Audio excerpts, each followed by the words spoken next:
Bismillahirrahmanirrahim.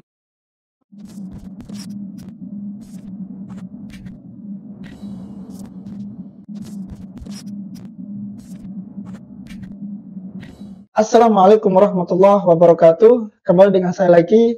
Hari ini kita akan membahas perjalanan seorang profesor matematika dan teolog yang berasal dari Kanada yang bernama Dr. Gary Miller, yang akhirnya dia menemukan kebenaran Islam. Menurutnya, Islam adalah agama yang logis. Islam adalah agama yang sempurna. Sebagaimana disebutkan dalam Al-Quran, Inna dina indallahil Islam.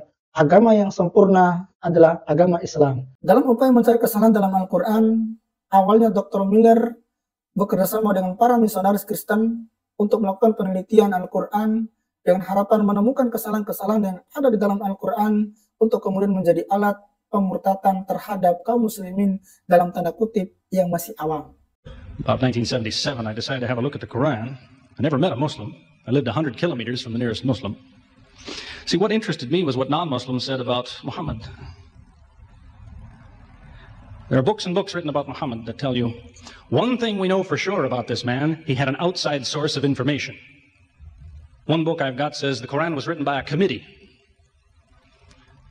Because they've established so well that there's information in there that an Arabian shouldn't have known. He must have had someone from the outside bringing him this information. So they say, one thing we know for sure, he had an outside source of information. Now, he said this book was a revelation. So they say, you see, he was a liar. He got it from somewhere, he put it in a book, and he gave it to someone, telling him it was from God. He was a liar. Astaghfirullahaladzim. Na'udzubillah min dzalik. Ya, Nabi SAW sangat tegas dalam hal ini, agar jangan sampai umatnya berbohong. Bahkan, ancamannya adalah neraka. Sebagaimana dalam sebuah hadis sahih riwayat Bukhari, Rasulullah SAW bersabda, "Man kadzdzaba alayya muta'ammidan falyatabawwa maq'adahu minan nar." Barang siapa yang berbohong atas namaku, kata Nabi, falyatabawwa, maka dipersilahkan di tempat neraka. Auzubillahi min dzalik. Umatnya saja yang berani berbohong atas nama beliau, Nabi Muhammad, akan dipersilahkan neraka atau ancaman dan neraka. Nah, bagaimana mungkin Nabi sendiri berani berbohong? Beliau adalah maksum. Beliau adalah manusia yang paling mulia yang tidak mungkin melakukan sebagaimana yang dituduhkan. You see, I read two non-Muslim biographies of Muhammad. One was by Rodenson, who's an atheist, who hated the man. But many interesting things come up about his life that I had to wonder about. One story that's told is that when he was an older man, he had a son named Abraham. The son died when the child was 2 years old. The same day the boy died, there was an eclipse of the sun. The sky went dark. And the Muslims came running to their prophet and said, "Look, it's a miracle. Your child died and the sky went dark in sadness." It occurred to me, see, if he was a crazy man, he'd probably believe what they said. He'd probably think, yes, it's a miracle. My child died, the sky is dark. Yes, it's a miracle. If he was a crazy man.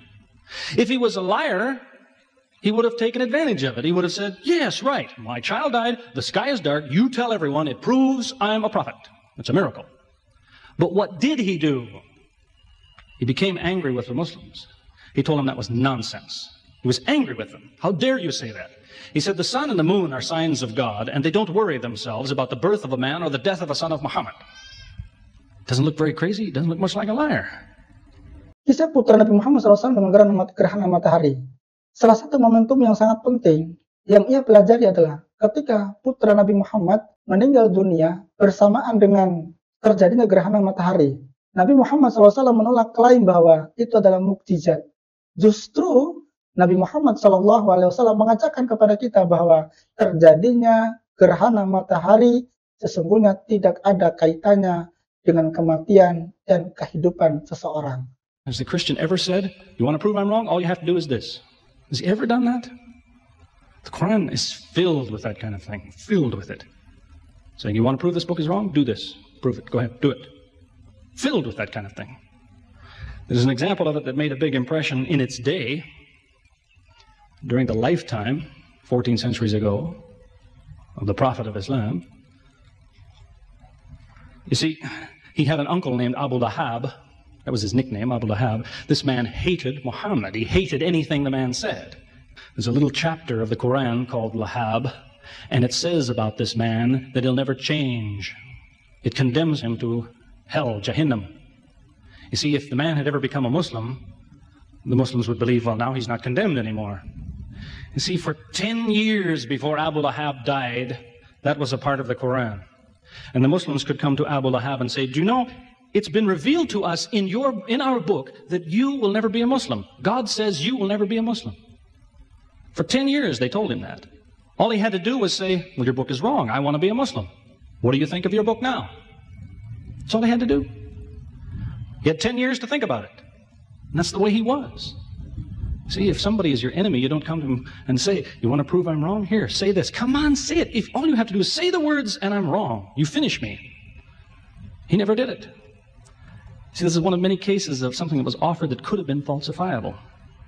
Kesempatan Abu Lahab membuktikan kesalahan Al-Quran dalam surah Al-Baqarah. Dr. Miller juga menyoroti surat Al-Lahab, di mana Abu Lahab, musuh Nabi Muhammad SAW, diberi kesempatan hidup untuk membuktikan Al-Quran salah dengan memeluk Islam.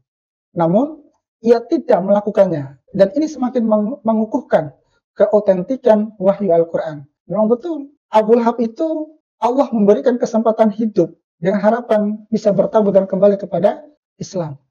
Tapi ternyata semakin lama semakin kurang ajar. Sehingga kemudian Allah Subhanahu wa taala melaknatnya, sayasla naron zata lahab. Abu Lahab akan dimasukkan ke dalam neraka yang bergejolak, akan diazab, akan dibakar di dalam neraka tersebut. Na'udzubillah min dzalik. Semoga kita tidak termasuk memiliki sifat seperti Abu Lahab. So it was. As I say, in 1978, after, how long would that be? 15 years of arguing with the church authorities, one place or another, I got the idea. I'm going to argue with some other people. I'm going to read the Quran, see how much of it is any good, pick out the true, pick out the false. Thought it'll take a few years, it'll take some serious study and so on. I read through it. About 3 days later, I finished it. I said, this is what I've been saying for 15 years. Pandangan tentang ajaran Yesus atau Isa alaihissalam, di bagian akhir Dr. Miller membahas keyakinannya tentang umat yang lebih mengikuti ajaran Yesus, apakah itu umat Islam ataukah umat Kristen. Menurut Dr. Miller, umat Islamlah yang lebih dekat dengan ajaran Yesus yang asli, sebagaimana dijelaskan dalam Al-Quran. Di beberapa ayat, Allah Subhanahu wa taala berfirman, mengungkapkan bahwa Nabi Isa alaihissalam pernah berkata, qala inni abdullahi ataniyal kitaba wa ja'alani nabiyya. Nabi Isa alaihissalam pernah berkata, sesungguhnya aku ini adalah hamba Allah Subhanahu wa taala, dan Allah akan memberikan aku sebuah kitab Injil, dan Allah akan menjadikan aku sebagai seorang nabi, bukan sebagai Tuhan. Kemudian dalam surat Shaf ayat 6, Allah Subhanahu wa taala berfirman, Nabi Isa berkata di situ, wa mubasysyiran birusuli ya'ti min ba'dismu Ahmad. Nabi Isa alaihissalam mengatakan, sesungguhnya aku kasih kabar kepada kalian semua wahai Bani Israel, bahwa sesungguhnya setelah sepeninggalanku nanti akan ada nabi akhir zaman, nabi sebagai penutup nabi dan rasul yang bernama Ahmad atau Muhammad, yang akan menyempurnakan ajaranku. Secara tidak langsung Nabi Isa mengatakan, terimalah nabi yang bernama Ahmad atau Muhammad itu sebagai nabimu. Jadi Nabi Isa sendiri menyuruh kaumnya, menyuruh umatnya untuk menerima agama Islam sebagai agamanya, sebagai ajarannya. Masya Allah. Remind an individual, don't close your mind before it's too late. Don't make up your mind before you have all the facts. Most people who used to be Christians and become Muslims will tell you, I am a better Christian than I used to be. Now I follow Christ. I didn't before. That's what I would tell you. The Bible says Jesus told his disciples, when you greet one another, let your greeting be, peace be with you. He set the example, peace be with you. Who says that today? Christians? Once in a great while, maybe. Muslims, whether they speak Arabic or not, they say, Salam alaikum, peace be with you. Jesus, when he prayed in the Garden of Gethsemane, put his forehead on the ground. Who prays like that, Christians or Muslims? Jesus used to fast for more than a month at a time. Who fasts today? Christians or Muslims?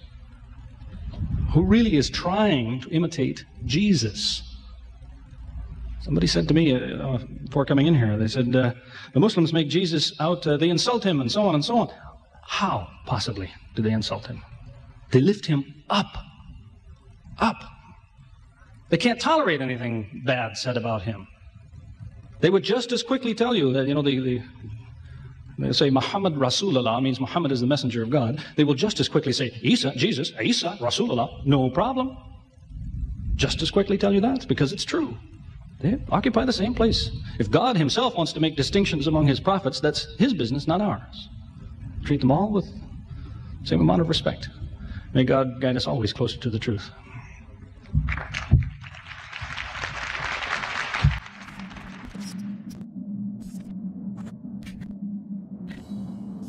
Menarik dalam hal ini, Dr. Miller ini niatnya buruk, niatnya jahat, qadarullah, Allah Subhanahu wa taala ternyata sayang sama dia.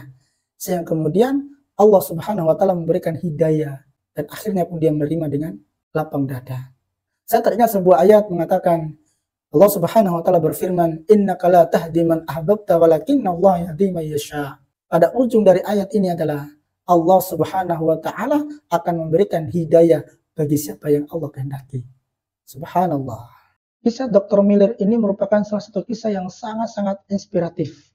Adalah di mana bukti kebenaran Islam dapat ditemukan oleh siapa saja yang memiliki hati yang terbuka dan pikiran yang jernih. Semoga saudara-saudaraku di luar sana yang sudah masuk Islam, semoga Allah memberikan keistiqomahan sampai kemudian Allah Subhanahu wa taala mewafatkannya dalam keadaan husnul khatimah.